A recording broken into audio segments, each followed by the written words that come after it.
Tivrena bhakti yogena yajeta purusham param. That is, whether one is without desire, the condition of the devotees, or is desirous of all fruitive results, or is after liberation, one should with all efforts try to worship the Supreme Personality of Godhead for complete perfection, culminating in Krishna consciousness.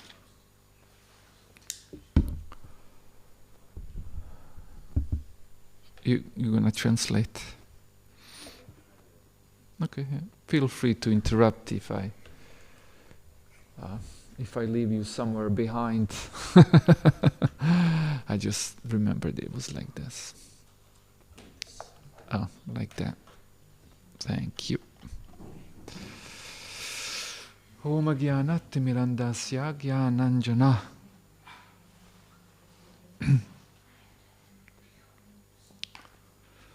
Om Agyanati Mirandasya Gyananjana Shalakaya Chakshurun Militam Yena Tasmai Shri Gurave Namaha. Mukam karati vachalam pangum langate girim yat kripata maham vande Shri Gurum Dinataranam. Vancha kalpatarubhyascha kripa sindubhya eva cha patitanam pavanebhyo vaishnavebhyo namo namaha. Well, I think we have quite an interesting verse before us here tonight.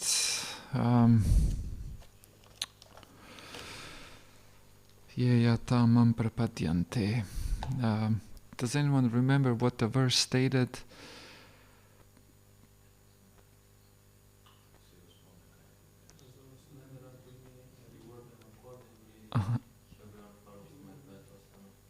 Okay, so basically what we have heard are two things.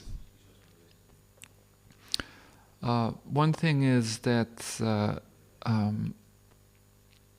Krishna reciprocates. This is, by the way, Krishna speaking. That Krishna reciprocates. As people approach him, he reciprocates accordingly. And the other statement is that everyone follows his path, whoever they might be and wherever they might be. Sarvashaha refers to all people or all places, all circumstances, like that. Just means all.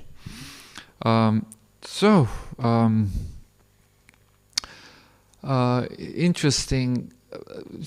It almost seems to me like Prabhupada had few points he over and over and over wanted to hammer upon. He must have thought they were quite important. And so, when quoting this verse, Srila Prabhupada would often make these points. And one point is that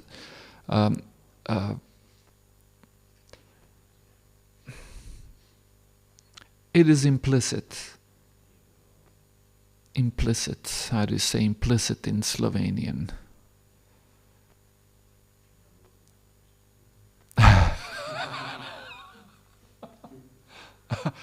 Podrazumijeva se. Da. Implicit znači da je. It is not explicit but implicit. Implicitno, da.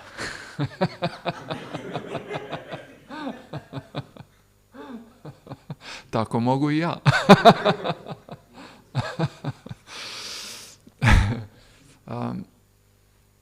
It is implicit in the statement that there are two categories of beings. There's the category that seeks, and the other category provides. And this is something Srila Prabhupada repeated time and time and time and time again. By the time I managed to put my hands on some of Srila Prabhupada's books, and when I read this, and when I read it over and over and over again, it was quite refreshing. It was quite refreshing, but that's probably because all of the things I experienced up until that point, and the things that I've experienced were quite irrational to me. Like, one thing was very obvious to me, that I remember when I I read that, and I had a girlfriend, not like a romantic girlfriend, but just a girl who was a friend of mine. And we used to talk about things over the phone, before the cell phones. And I quoted Prabhupada, said, we're very small. And she immediately understood that I must have read some new sets of books. Because she's never heard that from me before. And I said it with great realization. That's because it made a lot of sense to me. Things were happening to me against my choice. And not only that, if we were to be honest, we are all very tiny, very fragile, super vulnerable. And so that immediately made sense to me. Okay, I'm not the supreme category. And it was, for some reason, I don't know, maybe the people I used to hang out with or whatnot, but we read a lot of Neo-Mayavadi literature. And, in retrospect, literature with no intellectual quality. It was just literature meant for fools so they can feel good. But after a while, it really, I was tired of it. I was really, really tired of it. And so it was quite refreshing to hear Srila Prabhupada says, you are tiny. It says, yeah, I've noticed that. Despite the ego wanting to be great. But in reality, hunger is forced upon me. Suffering is forced upon me. Being made fun of is forced upon me. Pennilessness, I just made that word. Being poor, not having money, forced upon me. So many. Then, when I was a teenager, then I realized, oh my God, I have a need for female company, and I didn't want that because it was limiting. So yet another thing forced upon me. Horrible. And the list went on. So when Prabhupada said, you're small, okay, I get it. Yeah, I have noticed that. And so when Srila Prabhupada continued to elaborate upon this and quote the Vedic literature, I thought, okay, here for the first time, here's a person who's authentically representing a tradition. And to me at that point was very important because all of these people up until now were standing standing only on their own grounds. But here was a person who was standing on the grounds of the whole civilization, of the whole culture, of the giant tradition. And I don't want to say that that is the answer to all questions, and then therefore everything that comes from that tradition should therefore absolutely be trusted and therefore absolutely true. I'm not saying that, but it was just refreshing to see someone who was not on the platform of false ego, and someone who was transparently trying to communicate something that a whole civilization and a whole tradition has to say. Very interesting. And not only that, but what he is saying, I can really relate to. I can recognize in its truth value. And so Srila Prabhupada would quote things like Nityo Nityanam, that there is there's one living being that is eternal, and there are many beings that are eternal. Chaitanas Chaitana Ananda, there is one living entity that is conscious, and there are many living beings who are conscious. But the difference, the difference between the two is that the many are the beggars, and the one is the provider. And so this is the first obvious thing that we see in this verse, that there is one provider. Oh my God.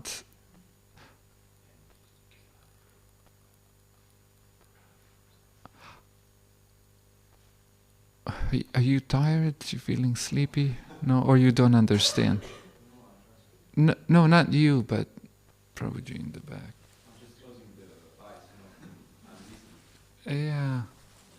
I mean, some circles that be considered rude, because there's like one thing going on and you're doing another thing.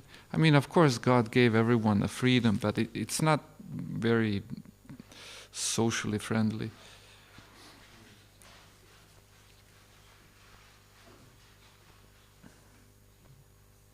I mean, I put some time and effort to put all this together, and I mean, it's nicer to have people who want to be here than who don't want to be here, or I don't know why they're here.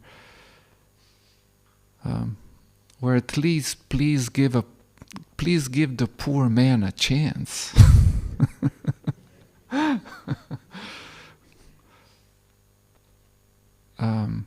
Instead of capitulating right off the bat.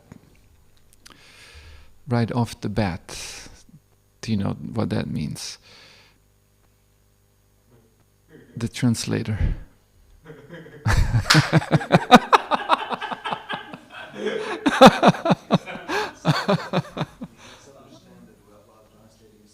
Yeah.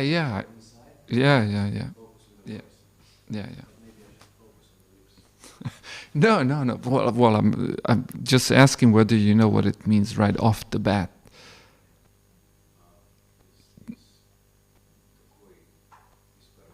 Yeah. No, I wasn't giving you a hard time, or I was just curious whether needed help with translation of that.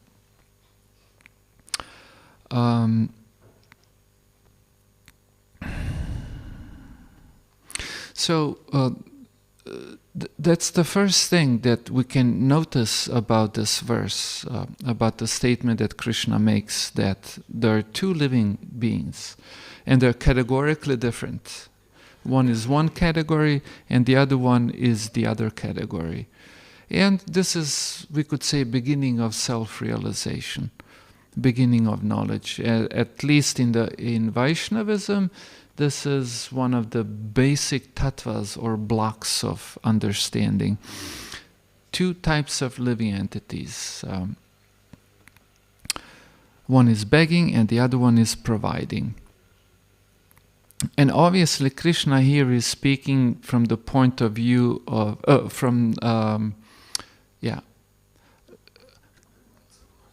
Krishna here is presenting himself as a singularity, one person. Because Mayavadis want to say that we're all Krishna, but Krishna here says, no, it's just me. And then there are many, sarvashaha, everyone else. One category for God, the other category for everyone else. I mean, it's interesting to see how many religious and spiritual movements spring about, and then when the followers start to treat the teacher as God, the teacher begins to hallucinate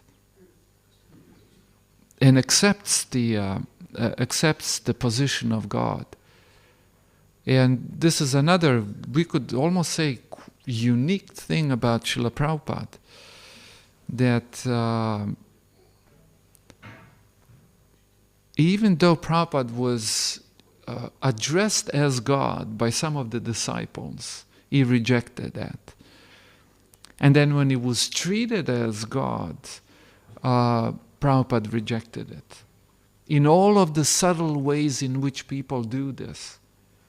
I mean, I know when I took sannyas, trust me, I was the same person before and after the initiation.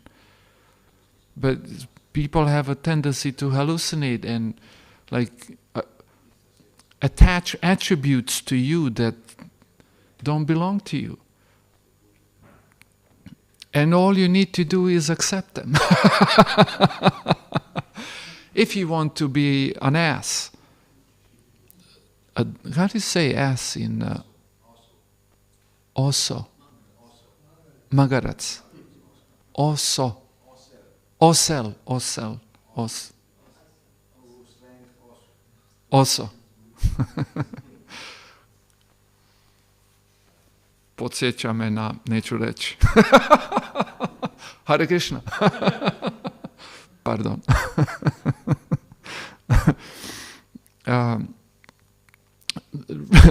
Rather, Srila Prabhupada behind him left a whole tradition, an organization, a culture, an institution within which God is God.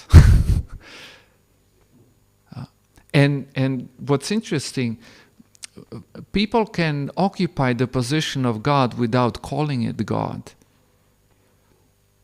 And the leaders of spiritual movements and religious movements have a tendency to do that. They occupy the position of God without calling it God.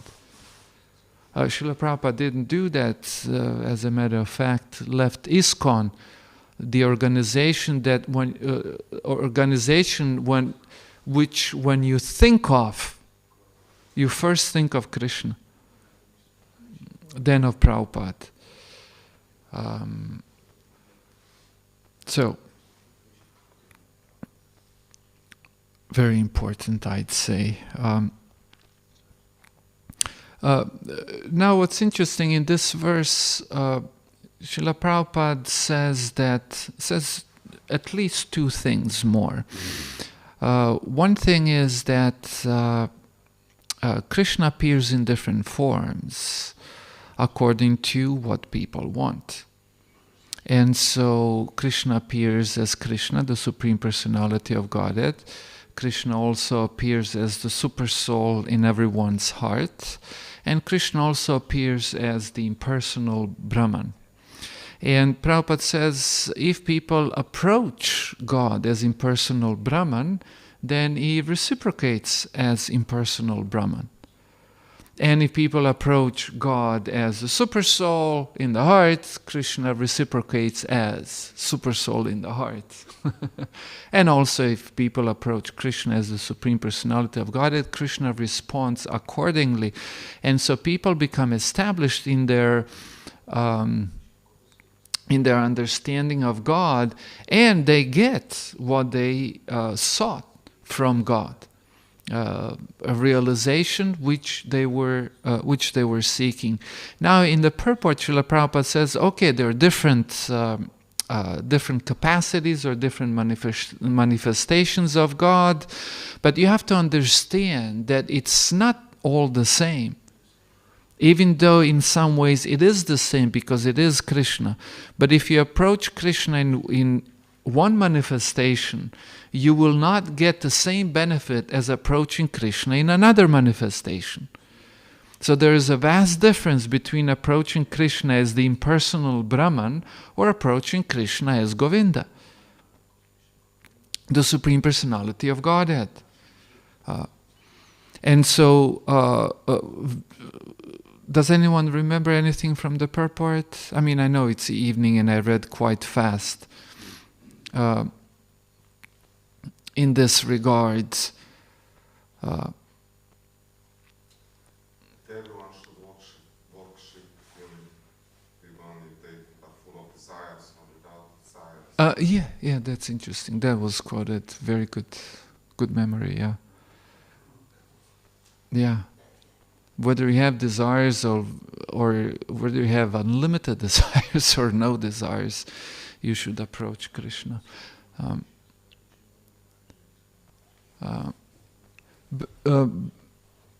Anyone remembers anything else from the purport?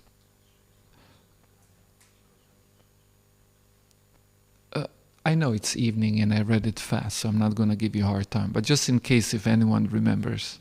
No, it's true. Like in the evenings are not suitable for 4:11. Yeah, tamam propadne. You're going to pull from memory.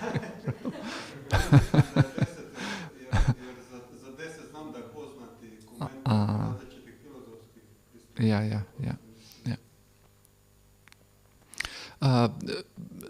What Prabhupada is saying is that the soul ultimately cannot be satisfied with any approach to God except the ultimate approach to God the person.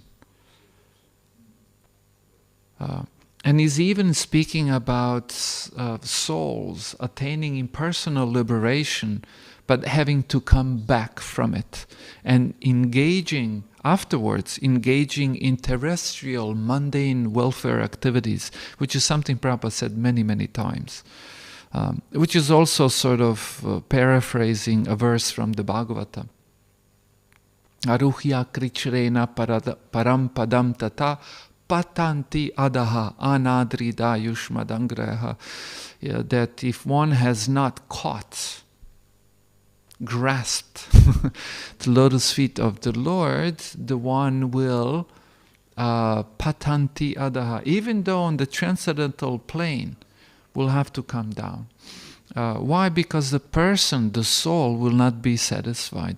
In other words, that's just the nature of the soul, that even though the soul may relate to God in different capacities, until the soul relates to God in this personal capacity of devotion, the self will not be satisfied. Very interesting claim. And so, know what you can get from God and seek accordingly.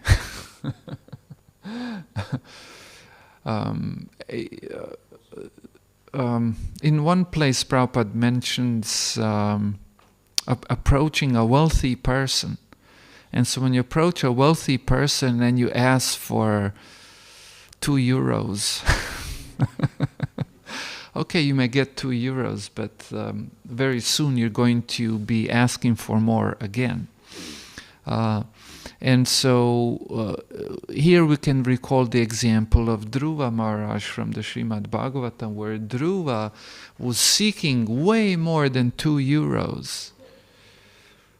Very interesting story. Very interesting story. He was seeking a lot. I mean, we can hardly describe what he was seeking. I mean, he was seeking planets. Not just an apartment or a house or a couple of houses so they can live in one and rent out the other one so he doesn't have to work. But whole planets. Opulence hardly ever achieved by anyone. Why? To appease his frustration. And no one could deter him from this goal. And so Narada Muni directs him to seek a fulfillment of this desire, but through the personality of Godhead. And some or other, Dhruva meets Krishna. And then upon meeting Krishna, he has the experience that, oh my God, whatever I was seeking was just a worthless garbage. Very interesting. In other words, anything you can imagine that you can get can not even begin to compare with the devotion for the Lord. That's sort of the ultimate resting place of the soul. And I know when we come to Krishna consciousness, this is what we seek. And it's a lofty goal, and along the way some of us may forget what we're looking for, and I don't know, may even get disheartened a bit and whatnot, but it's a very interesting claim. Now the other interesting thing about this verse is that not mentioned in the purport again explicitly, but mentioned implicitly. And of course it's implicitly there in the verse itself. And that is that the responsibility,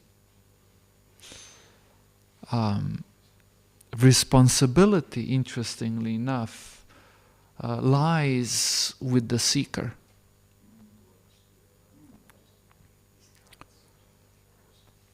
Because the verse says, you're seeking God, and according to your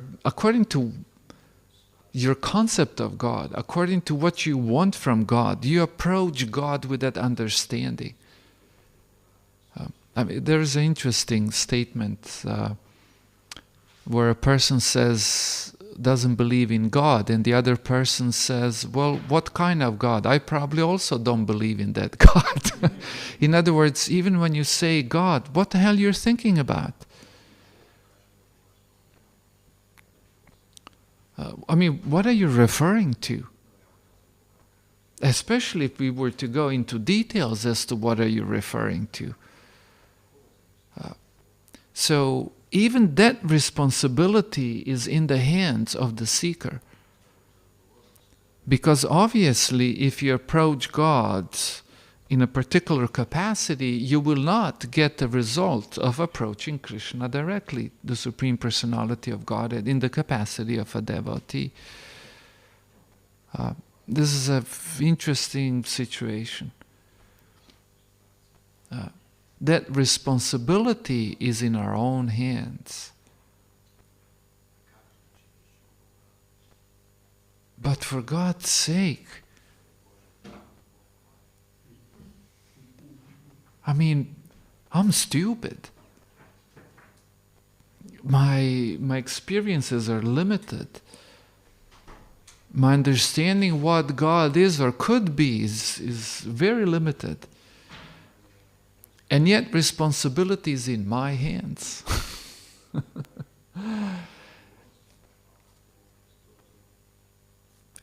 And looks like it is. Of course, a lot of people don't like responsibility, but one interesting thing about responsibility is that with responsibility also comes freedom, or with freedom comes responsibility. So it's hard to have only one. People brag about freedom, but if you have freedom, you have responsibility. So if you have freedom of choice, then you also have the responsibility of your choice. And so in that way, here, what Prabhupada is saying to me makes sense. That responsibility of choice is on your own shoulders. And we could say that the process of self-realization is a process of maturing of what we want. What do we actually seek? And the Vaishnava claim is that the end of that maturing process is Vaishnavism or devotional service. Last thing about this verse,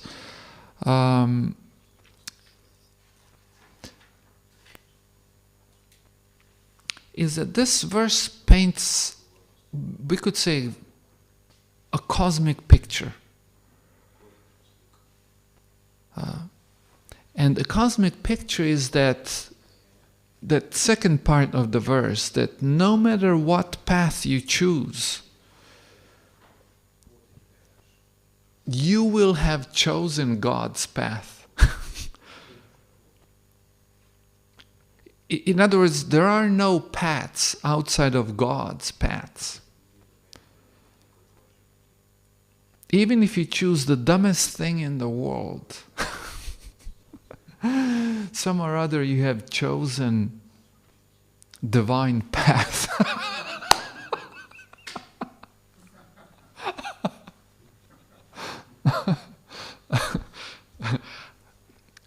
I have not gone mad yet, I think.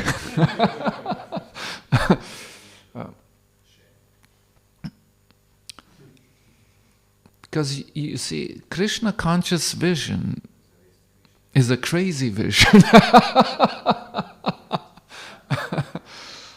See, even this world is a manifestation of Krishna's mercy. This world, not only that is a manifestation of Krishna's mercy, but it's a transformation of Krishna's energies. The very same energies that are not different from God Himself. And so even though you're making an ignorant choice, you're still choosing God.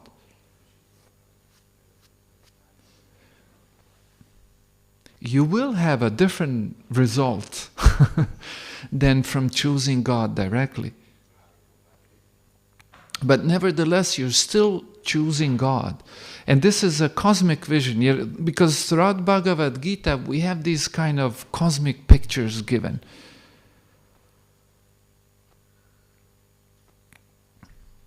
That God is everything, wherever you look. God is the ability in man. At the end of the Srimad Bhagavatam, there's a discussion of illusion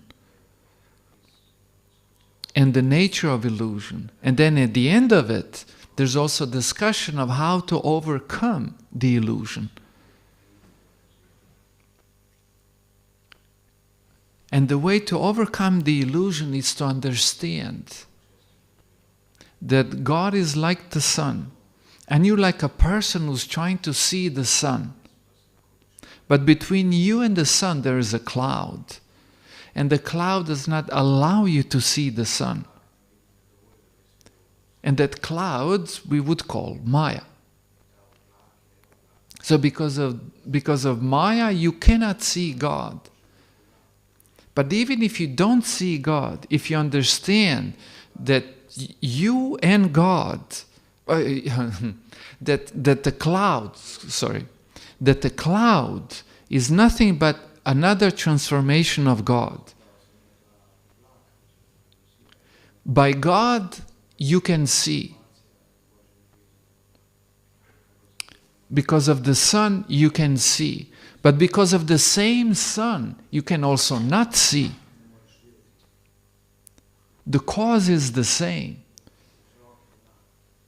And if you understand this, even though you don't see God, you're beginning to collapse. The illusion begins to collapse for you. This is described in that story of Markandeya Rishi at the end, as the way out of Maya. And in this chapter of Bhagavad Gita, this fourth chapter, coming out of illusion is also described. Brahmarpana Brahmahavir Brahmagnau Brahmanahutam Brahmaiva Tena Gantavya Brahma Karma Samadhinau. Mayavadis love this verse. It's a verse that describes the process of yajna,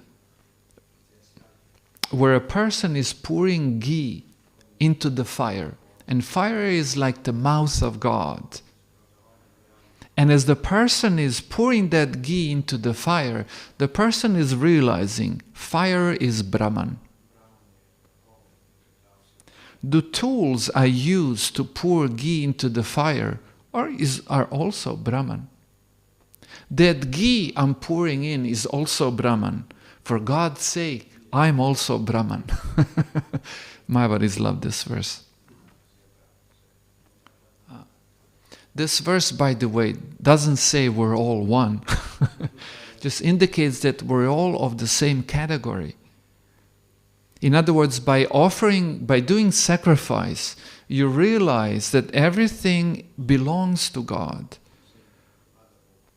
because it's God's energy and therefore ought to be used in God's service. And you yourself are also part and parcel of God, meant to exist for the satisfaction of the whole, the supreme whole, the supreme personality of God.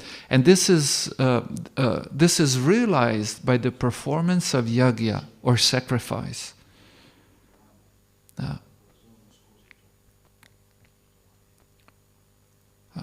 So we could say a cosmic vision. As you become self-realized, you realize that everything is Brahman or Krishna's property.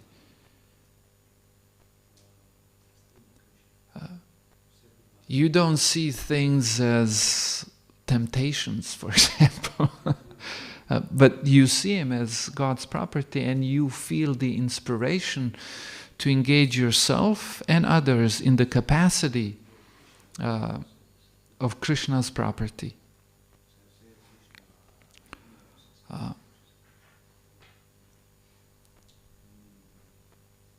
And so in this verse, we also have a cosmic vision that whatever path you choose, you have chosen some or other God's path because there is no other path. And this is, we could say, beginning of self-realization, beginning of the same realization that the 4th chapter concludes with. This is the parallel between today's verse and the conclusion, one of the conclusions of this verse. And by the way, one of the statements of this chapter, very important statements, is that, what's the title of this chapter?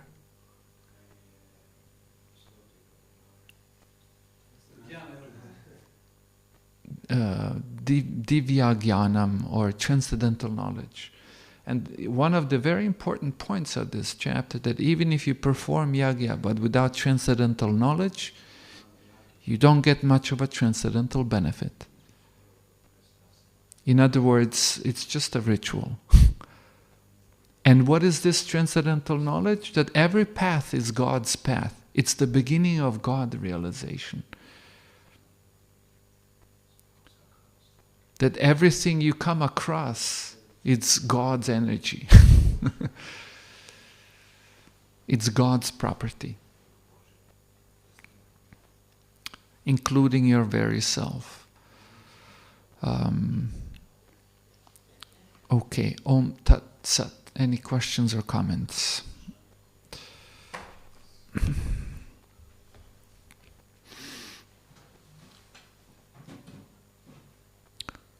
Okay, looks like we're good. Here's one, okay.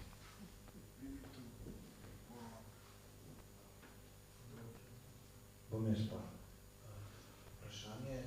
question is, you mentioned if you do yajna without transcendental knowledge, but many times Sankirtan yajna persons will be engaged in Sankirtan yajna through different ways, either just looking at Harina, or just looking at pictures, or smelling prashadam. So this is usually a person who would not have transcendental knowledge. Yeah. Would be without. So is there some special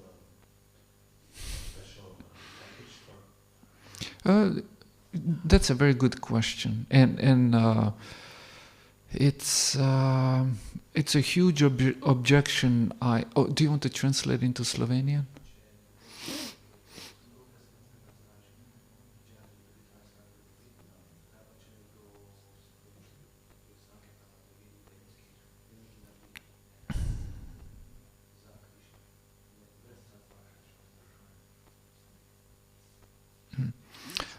In another place, if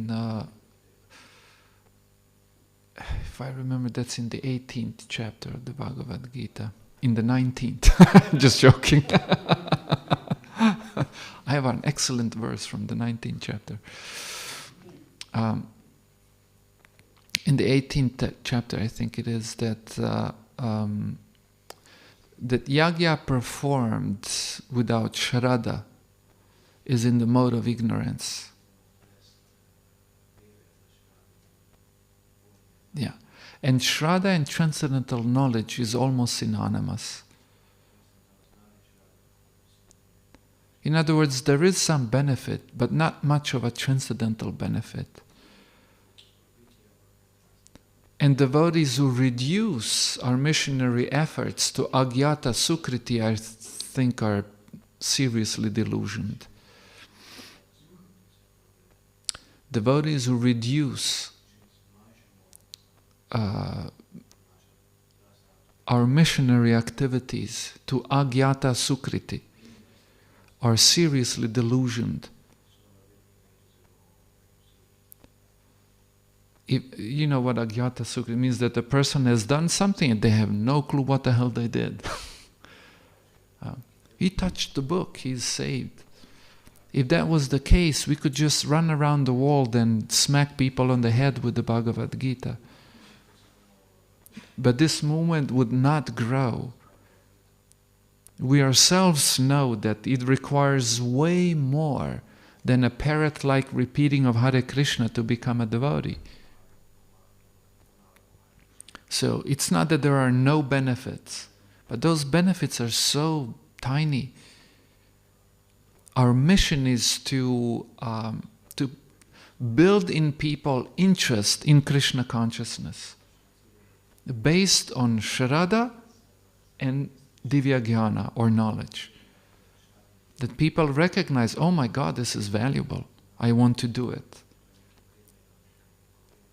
And that's, by the way, also what we have to do ourselves. Otherwise we also remain just a surface-like devotees. May I say something? But I don't know how to explain. But when you chant, you automatically become more like you start acting more like you should. Not necessarily. Not necessarily. No. Do you know how many devotees are there that chant Hare Krishna and do horrible things like mafia? Yeah, we have. This is going on the internet. We have mafia in Mayapur. But if I'm saying this for me. Yeah, yeah, but you're just saying for yourself. We're speaking of principles. I mean, it's easier for me to... It's a good beginning to just chant, but soon you will realize that there's way more to it. You never heard of the 10 offenses, for example? Yeah, and goes on, and then you're told, don't torture poor animals, don't torture other beings, don't be offensive, don't.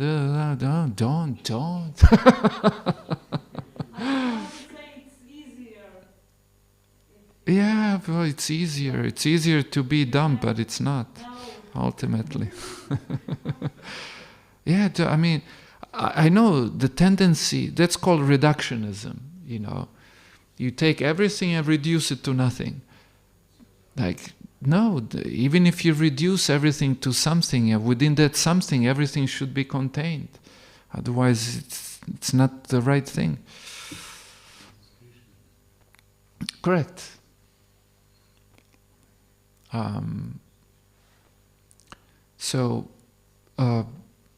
Yeah, good question. I mean, as far as I understand, we're happy that people do things even without transcendental knowledge. But to think that that's our mission, I think it's a huge mistake. And obviously, what's required is way more than that. Like we had one devotee who thought that whoever says Hare Krishna, that's it. He is saved. And then we would go out on Harinam, and by the way, we would try to really make sure we would never tell him when we would go on Harinam. Some or other he would always find out and join us. And his practice was to, while we would chant Hare Krishna, he would go to people and grab them by the shoulders, and huge smile, almost like a crazy person. Say Hare Krishna. That's kind of sweet of him, but This look, second chance, it's described like that. yeah. But what happened when he got a second chance? He didn't become a devotee. Then he was sent off to practice Krishna consciousness. So, whatever it takes someone to get someone started, fine. But to think that that's enough, it's not enough. And to reduce our mission to just Agyata Sukriti is a huge mistake. And we see that it just doesn't work. Otherwise, we would have billions of members by now.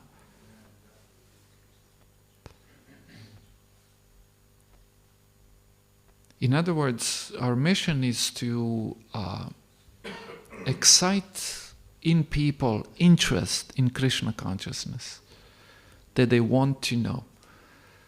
That's a success.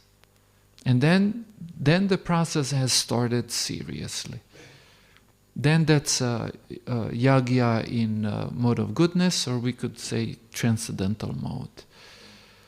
Otherwise, that's a yagya in the mode of ignorance. That's just Bhagavad Gita.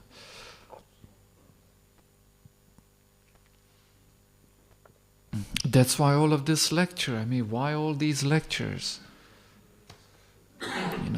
The coming out of illusion is not just to say Hare Krishna, but to have the vision. To have the understanding that you belong to God, that your arms belong to God, that the floor is God's energy.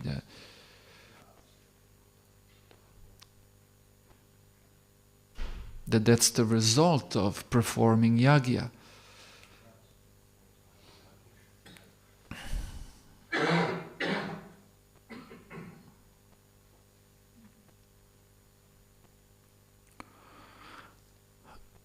Are you okay with that answer, Prabhuji? I was thinking further about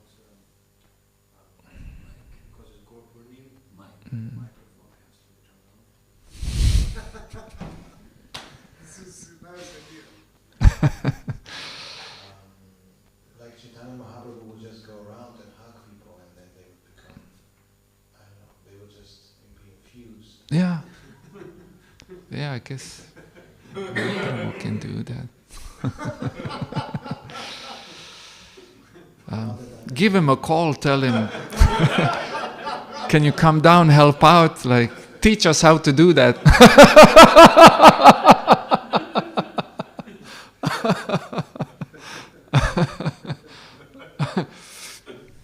So we can go run around.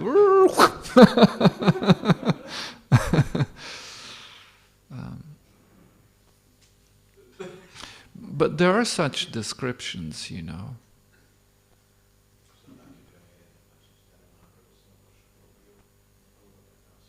But what's interesting, I have heard same things, similar experiences from people who were hugged by hogs like Sai Baba.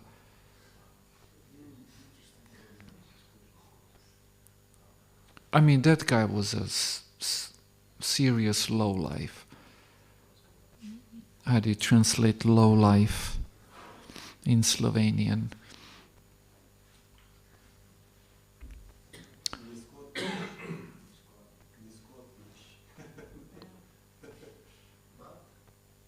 Yeah. And not only that, I have heard...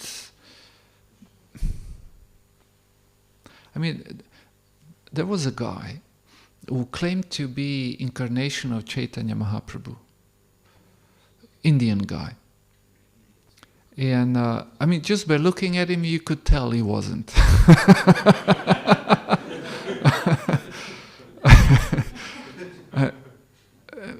At least to me it was fairly obvious. But somewhere or other he gathered a large following, in India. And then it started to spread with Indians in America. And he would come to America and they would sing Hare Krišna. And he'd be swooning in ecstasy.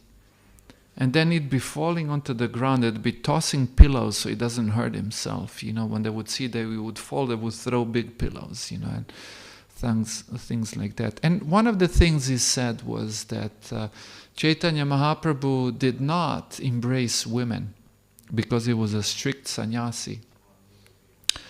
But I, Chaitanya Mahaprabhu, have come again.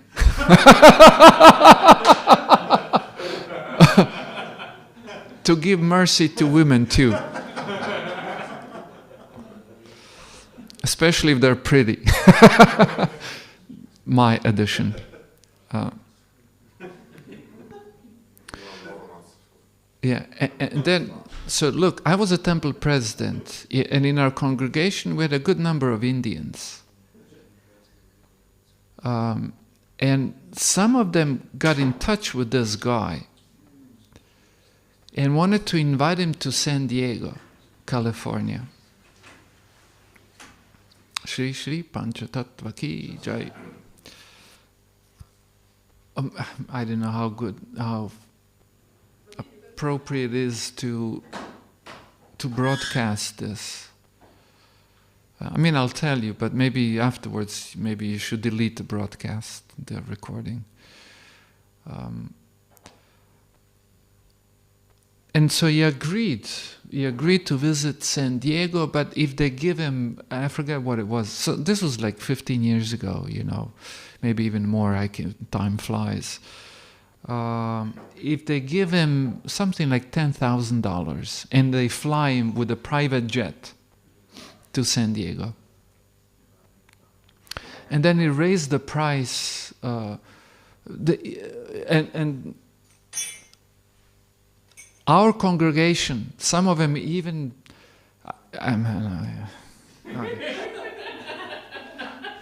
they agreed to it. And then when they agreed, he raised the price from like $15,000 to like $30,000. They never donated that much to the temple. And like this few times he raised the price, and then he reached a sum that my head was hurting. I can't remember how much it was. And they agreed. And then when he asked to sleep with the wife of the person who invited him, that's where they gave up. And so he didn't visit the San Diego. Yeah. So I'm telling you this because this group of devotees, Hare Krishna followers, went through this with this idiot, but unbelievable.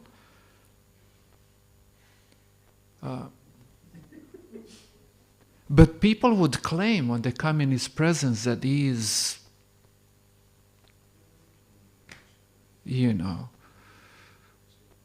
people experience this, that, the other thing, and whatnot. But what's interesting, in one commentary in Chaitanya Charitamrita, if you remember that scene when Chaitanya Mahaprabhu was invited by the Mayavadis to have lunch with them, and then when he sat down below them, where people washed their feet, and then when he exhibited the effulgence of Brahma Jyoti, Prabhupada's comment on it is that magic is for idiots. If you know anything of history of humans, that's so spot on. Like people who are intellectually retarded, people who haven't assimilated life in a serious manner, they just need a little magic. Sai Baba tricks,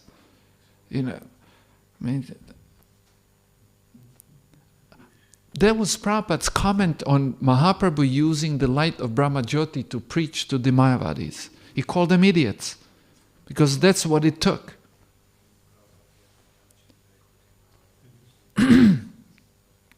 And also, how many times would Srila Prabhupada say, okay, if you really were divinely inspired, then there should be certain symptoms. Like if you don't want to lose, if you still have love for the world, for the family, for your wife, husband, children, don't go to Yamuna to see God dancing, Govinda. Because if you have seen Govinda, you will have no such interests anymore. For example, like that. So it's interesting what inspires people, you know.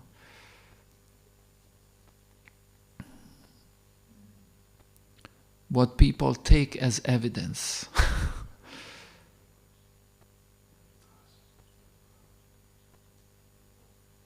What's this curly hair guy also from India? He also has some kind of a Vaishnava society.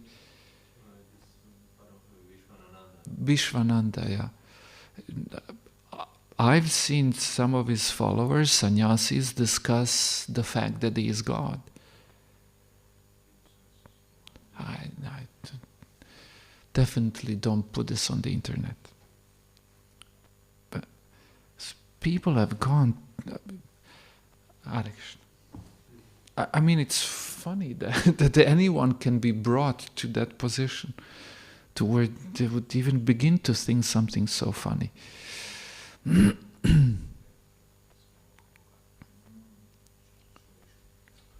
And it's interesting. I mean, I also there's guru groupism. Like even there are plenty of devotees who I don't know what the hell they're looking for in guru. Not a teacher, but a father, husband, lover, mother, charismatic figure. I mean, one of my biggest heroes ever is Krishna Kshetra Swami. I have such an admiration for that person.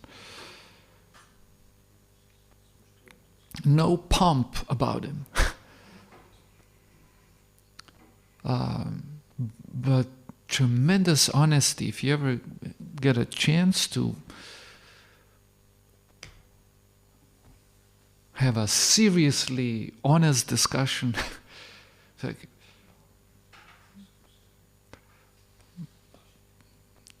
that's a deep person. But you don't see people by millions following him, because people want miracles. And guru groupism.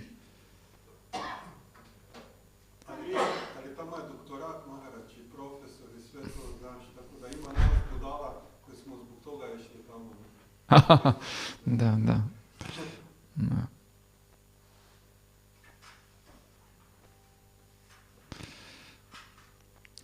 The fact that he has a doctorate has very little to do with his depth. Yeah, I know. Yeah. But it's interesting to me, also when Harikesh was around, you know, people with charisma, just people swoon. And I remember disciples of Harikesh running around, make sure that every new Bhakta and Bhaktin get initiated by Harikesh and nobody else. You know, he's the only Uttama Adhikari in the movement. How do you know? 2 months later, he left the movement, and I don't want to say that he left Krishna consciousness because I don't know, but you know, it was like a smash in the face of all of those who were just 2 months before that saying Paramahamsa, Uttama Adhikari. Like that. People are funny. Hard for people just to be normal, I guess.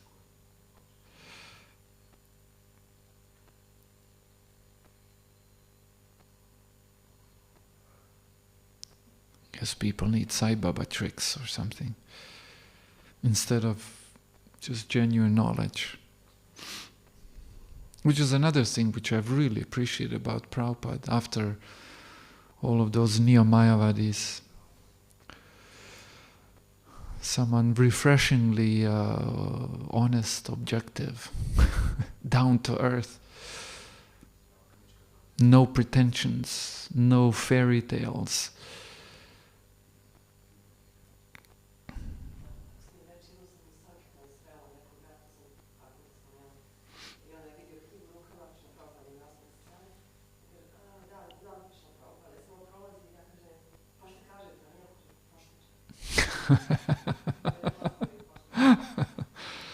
Yeah. Okay, any last thing? This lovely evening? Yes. I have some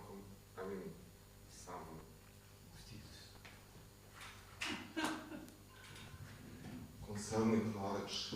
It's, of course we need knowledge, but it seems a lot of times that it's not like enough, because for every That is argument, not. it's not enough. Oh, enough. I mean, Oh, yeah, yeah. It can be also deceiving, Yeah, because for every argument you have counter-argument. No, you can always speculate in Yeah. contra, and also you mentioned this Ananda, his sannyasis. He also has sent them in schools, they are very learned, but they are adjusting somehow to their agenda. All this knowledge they use, so it can be also. Oh, I by no means didn't want to say, because I don't know what Vishwananda teaches, so I don't want to say that his teachings are pretentious or anything. I was just commenting on some of his followers trying to claim him God. No, Yeah. my point is that I think that they are misusing. Maybe I don't know. So. Yeah. That's a very good question. I wouldn't say even a question. I think that's an astute observation on your part. Knowledge as empirical knowledge is not enough. And anyone who has tried to deal with just empirical knowledge has this experience that it's certainly not enough. I mean, as a matter of fact, on the grounds of empirical understanding, you can conclude nothing. In academia, they have this. They have a term for this phenomenon. They call it epistemic humility. In other words, epistemology is a branch of philosophy that deals with evaluation of knowledge. How do you know what you think you know? And then if you deal with this question just with empiricism, you know what empiricism means. Just a central platform, what you see, what you understand, what you touch, hear, understand, logic, reason, super limited. And then at the end, more you deal with this question, more you become humble, because you just realize, for God's sake, I can't conclude anything. And that tends to result in what they call epistemic humility. I mean, interesting, you can Google it. It's an academic term for this phenomenon. So it's not enough. But that does not invalidate empirical tools, including empirical knowledge. And also, knowledge is not only empirical, it comes from different sources. But as Srila Prabhupada says, that